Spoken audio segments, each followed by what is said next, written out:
the good thing about being late out speaking is that almost everything is already been said. And I think that's good, because then you recognize most of the things I'm going to say. You recognize the words, so I don't have to say too much about it. That's good.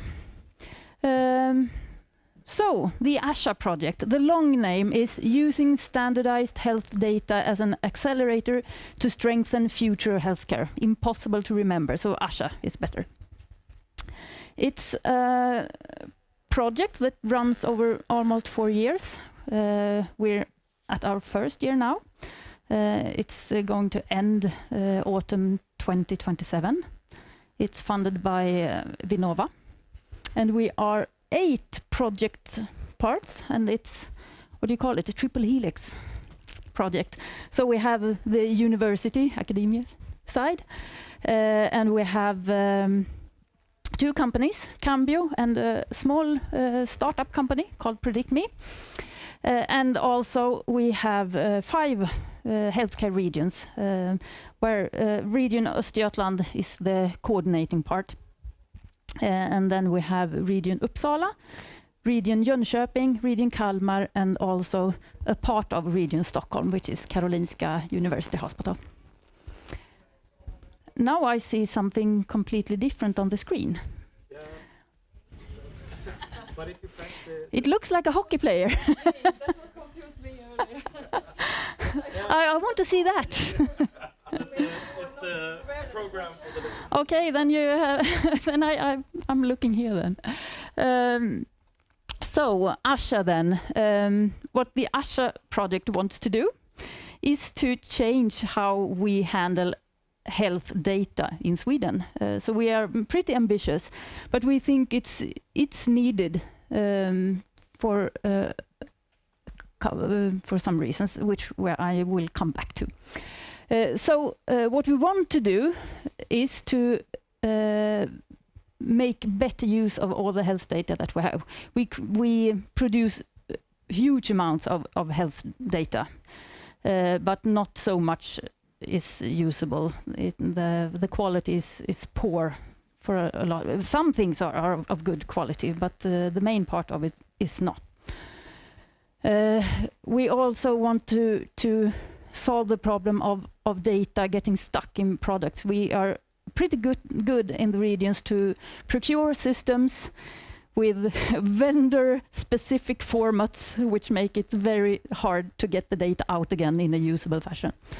And we think we have a solution to this problem, and the solution includes the information life cycle, the whole life cycle, not only transferring data or only creating data. We think we need to solve the whole ecosystem of the health data management.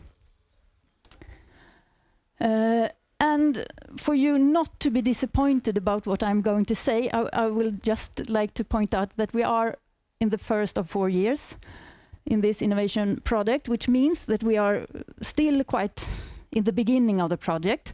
We do explore different solutions. We haven't decided upon them yet. So I will not tell you about any cool solutions. More talk about the concept and the properties of the solution that we try to build. So, why do we think that we need to change so much about how we handle the health data in Sweden? Well, if we take a look out into the world, I picked out 3 big things. There are other things as well, but just to give a hint. One thing is our population. We know already that the older part of the population gets bigger and bigger. There are more and more old people. At the same time, the number of working population is getting smaller. So the ratio between is pretty problematic, you say. Less people have to take care of more sick people. And the second thing that is important is this EHDS, which we heard everything about before lunch. So I think that the only thing I have to say that the requirements that EHDS put on us, on all caregivers, it's a lot of pressure. There are a lot of abilities that we need to have that we don't have today. And also, partly as a consequence of the EHDS, there are a lot happening on national level in Sweden as well, with government assignments to our authorities, which aims at building. One part of it is building a national infrastructure for health data, and all the healthcare regions have to comply to that, which also put a lot of pressure on us. So this is not something optional. We cannot say that we don't want to do anything. We continue as is. We can't. We need to do something. So is it just then to do it? We think not, because there is a gap between what we are required to do and what we are able to do today with the systems we have and with the kind of information that we have in our system. So two big things that prevents us from doing what we need to do is that we have, which I just said, we have a big lack of standardized health data. We have a lot of data. I mostly speak about the textual data here. It has been much talk about imaging today, but this is mostly about text. So a lot of free text, really hard to do smart things about, even if some people say, oh, a bit of AI and then we solve everything. We don't believe that. We still need, you can do a lot of things with AI on free text, for sure, but we still need to structure and standardize the text to do all the things through all the life cycle of the information. The other problem, this about the non-standardized health data means practically that the data is not of very good quality. And I already said that it's stuck in the system, so I don't say anything more about that. But even if you can fetch the data from the system, it's really costly. We need to clean the data. When we transfer it, we have to map data from system to system, or we have to put in a lot of manual work to move the data by hand from system to system. We can't afford that. We are doing like that today. We can't continue doing it like that. We have to do something else. And also, when moving around data, every time you move it, you lose data, you lose information. Sometimes a lot, sometimes a little, but you always lose some of the meaning of the original data. And these 2 points, the consequence is this on the bottom half here. We don't have, we can't do data-driven healthcare as we would need to do when we don't have standardized health data. And we see the problems in primary use. When the clinician meets the patient, it's hard for the clinician to get the right information at the right time to make the right decisions about the patient. And that's a primary use. And it gets troublesome also in secondary use, when you are going to analyze the data or giving it away to industry to create some nice product. And also we have AI, precision medicine or personalized medicine. Both these things requires a lot of data, huge amounts of data, and we don't have enough data of enough good quality. So this is what we think stops us today. But as of an incident, we also have an idea about how we should solve this problem. And we are not the only ones who have thinking this, but we are among the first to actually trying to do something. So this is here I will try to explain on a conceptual level what we're trying to do within the ASHA project. So we think that to find this sustainable solution that is not too costly, we need to create this circular ecosystem that Erik was into a bit when he started speaking, to give data back or give products back or whatever it is, AI solutions, decision support can be. So we think that we can create this circular ecosystem if we have health data platforms that contain standardized data, and this data must be it's not locked into vendor specific formats. So here we have standardized data, and on top of that we can create this ecosystem where the patient and the clinician together, they use existing data and they add new data to the platforms.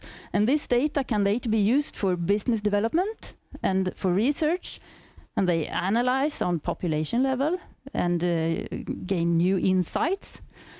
And also later on we have, this is primary use, secondary use, but also we have this refinement step where we create new tools, new products, update the standards and structures of the information. And then we have this feedback loop when we have this common health data platform. It's not only one platform, it's several platforms. But so this is the concept, and when we look at what we're actually building, it looks like this. So we have these health data platforms in the middle, and on the left-hand side we have we are using Cambio's platform, and it's on the region side. And on the right-hand side we have another platform. It's a research database, and it's IDA Data Hub. Yeah. So, and on top of that we are building four different sub-projects where we are creating 4 different applications, and they aim at showing benefits in different stages of this information life cycle. So we have 2 projects aiming more at the primary use situation. One where we build a new application to support the national highly specialized burn care, and another where we're building a new decision support for the breast cancer process. And on the other side, more aiming at secondary use, we are in one project developing a new quality registry for echocardiography. But there we go somewhat into imaging also, because we are trying to fetch image data from the echocardiography images and put it into this standardized platform. And the last project, there we work with industry, with this startup company that I mentioned called PredictMe. So and there the thought is that we are standardizing health data into the region's health data platform, and then we find a nice way to give it to industry, to PredictMe, and she uses she's Maria Lerm. She uses it to feed her AI so that she can build a product that predicts lung diseases.